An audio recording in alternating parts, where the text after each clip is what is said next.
Hai, Assalamualaikum. Apa khabar semua? Cikgu harap awak semua sihat. So, kita kembali bagi mata pelajaran Pendidikan Sains Sosial dan Alam Sekitar KSSR Pendidikan Khas tahun 4 bagi masalah pembelajaran. Okey, tajuk kita pada hari ini adalah bentuk muka bumi. Sebelum kita mulakan pengajaran, cikgu suka menyatakan objektif pengajaran kita pada hari ini yang pertama, di akhir pengajaran awak dapat mengetahui beberapa bentuk muka bumi. Dan yang kedua, awak dapat mengelaskan bentuk permukaan bumi. Okey, jom kita mula. Okey, apa itu bentuk muka bumi? Okey, bentuk muka bumi merupakan ciri alam semula jadi permukaan bumi. Ianya boleh terjadi dalam pelbagai bentuk, rupa ataupun susunan. Okey, permukaan bumi ni apa? Macam gelop lah. Cuba awak tengok gelop bumi tu. Awak akan dapati ada pelbagai bentuk dekat gelop awak tu dan pelbagai warna.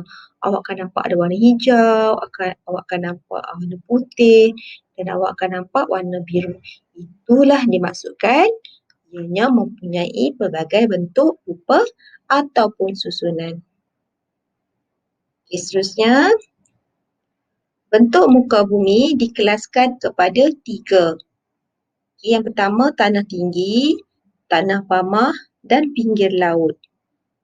Ingat, bentuk muka bumi terbagi kepada 3. Okay, kita pergi kepada tanah tinggi. Okay, tanah tinggi terdiri daripada gunung dan bukit. Okay, dia ada 2. Tanah tinggi ni gunung dan juga bukit. Sebab apa kita panggil dia sebagai tanah tinggi?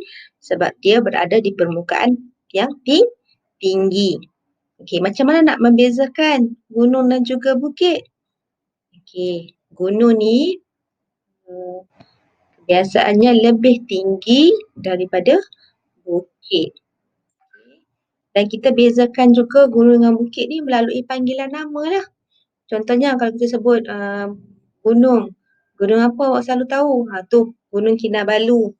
Yang orang panjat tu kan, Gunung Kinabalu sebab dia tinggi. Kenapa tak panggil dia bukit? Kenapa tak panggil dia Bukit Kinabalu? Sebab dia lebih rendah daripada gunung. Dia lebih tinggi daripada bukit. So kita panggil dia sebagai gunung. So kena ingatlah macam mana nak bezakan bukit dengan gunung. Kita tengok pada panggilan dia pertama tu. Orang akan panggil Gunung Ledang, Gunung Kinabalu. Kalau bukit orang panggil Bukit Larut. Yang rendah, dia lebih rendah. Kita pergi ke slide seterusnya. Tahukah kamu ini apa? Okay, cuba tengok gambar cikgu ni. Ni apa ni? Ini lebih tajam, tinggi. Kadang-kadang tempat ni sejuk. Betul. Ini dipanggil sebagai gunung. Ini apa pula ya? Dia lebih rendah dan lebih lepih. Apa ya? Inilah bukit. Seterusnya, kategori yang kedua adalah tanah pamah. Okey, tanah pamah ni terdiri daripada tasik, sungai dan paya. Okey, kenapa kita panggil sebagai tanah pamah? Dia tanah di kawasan tanah yang lembap dan di bawah. Dan tadi kawasan tinggi kan? Ni kita kawasan tanah di bawah lah. Okay, yang pertama sekali tasik, sungai dan juga paya. Okey. Tahukah kamu ini apa? Tempat ni selalunya kita pergi naik kayak dengan family, kita pergi beriadah, kita pergi jogging. Apa ya kita panggil? Tasik. Ini adalah tasik. Tasik, ada juga tasik semula jadi dan ada juga tasik buatan. Tasik buatan ni maksudnya tasik yang dibuat oleh manusia. Okey? Tahukah kamu ini apa? Tempat ni sejuk. Ada air terjun. Selalunya kita akan beriadah di sini bersama keluarga juga ni. Apa ya? Betul, inilah sungai. Jom kita pergi yang seterusnya. Tahukah kamu ini apa? Inilah paya.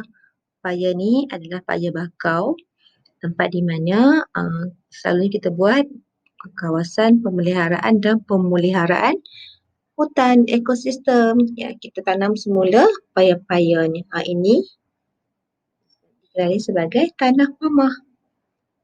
Okay, mari kita pergi kepada kategori yang terakhir.